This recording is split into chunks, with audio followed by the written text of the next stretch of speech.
One chilly evening in early spring 1995, a music hack from a small provincial town in the northeast of England worked late into the night typing a piece about an emerging talent he'd just seen. The Proud Ones that evening had produced a new country sound, quite unlike anything he'd heard before. Was this a piece destined for the obituary column? Perhaps, yet somehow he had a feeling, just a hunch, that this might turn out to be a headline in the making.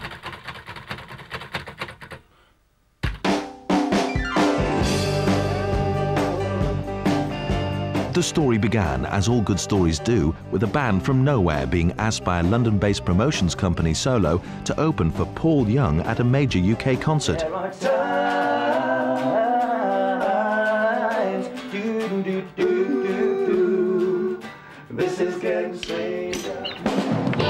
Country, but not as we know it, exclaimed one excited journalist. Very professional on stage, another. Well, professional on stage they may have been, but their rehearsal sessions still left a bit to be desired. Heading away, gonna get on that train, gotta get back to the start. 2 months later, they were invited by the IMM as the only unsigned band to play an industry conference in Singapore, and the Hard Rock Cafe splintered. Not knowing where to go, over the mountain, over the hill.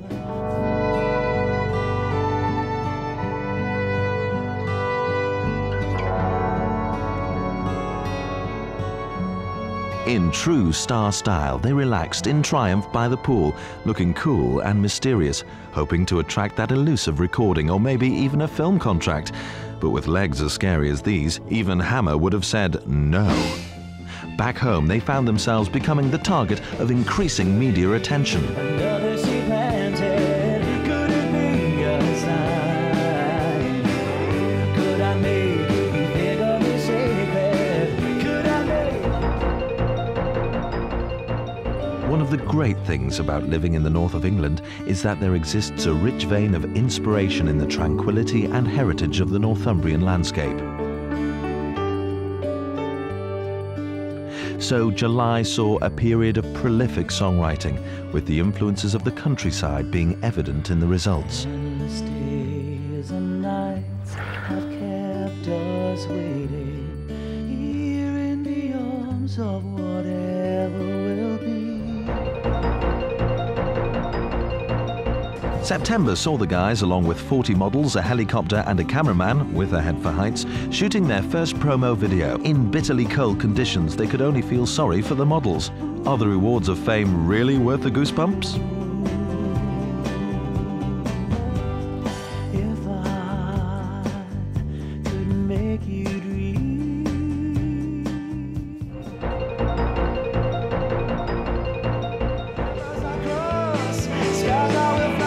November saw their first national television appearance, and Lee was particularly thrilled. There's nothing quite like being chased by autograph hunters to give you a boost.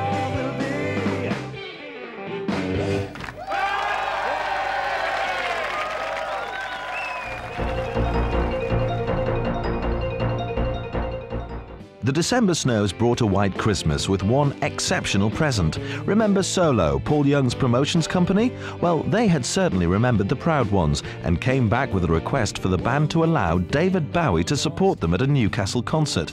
Being big-hearted, the guys, however, opted to play first. Well, fair's fair. After all, it also gave them the first choice of the sandwiches afterwards. In the same month, they were also chosen to open the UK's newest major music venue. It's going to be a great atmosphere, and I think the whole band are going to be very proud to be the first band playing in the arena, and we're also going to be very excited, and the adrenaline's going to be flowing so much that I think we're just going to be numb, and we're just going to go in there, perform and just do our stuff, really. That's all we can do. And playing to a capacity audience of 12,000, they brought the house down. Santa Claus really had come to town.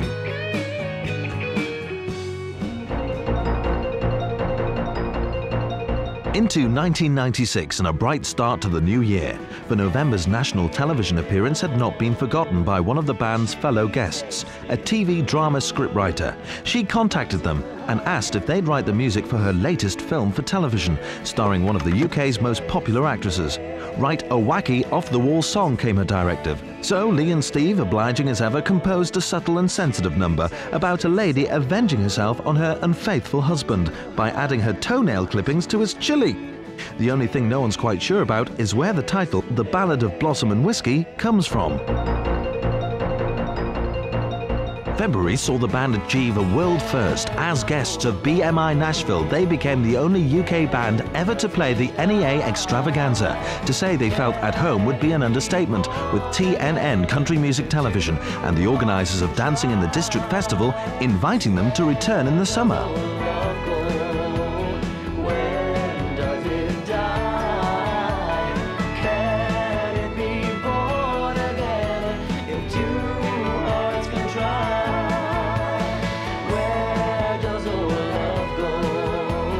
Since February, the band have felt musically homesick, and so in June 1996, the Proud Ones are coming home to Nashville.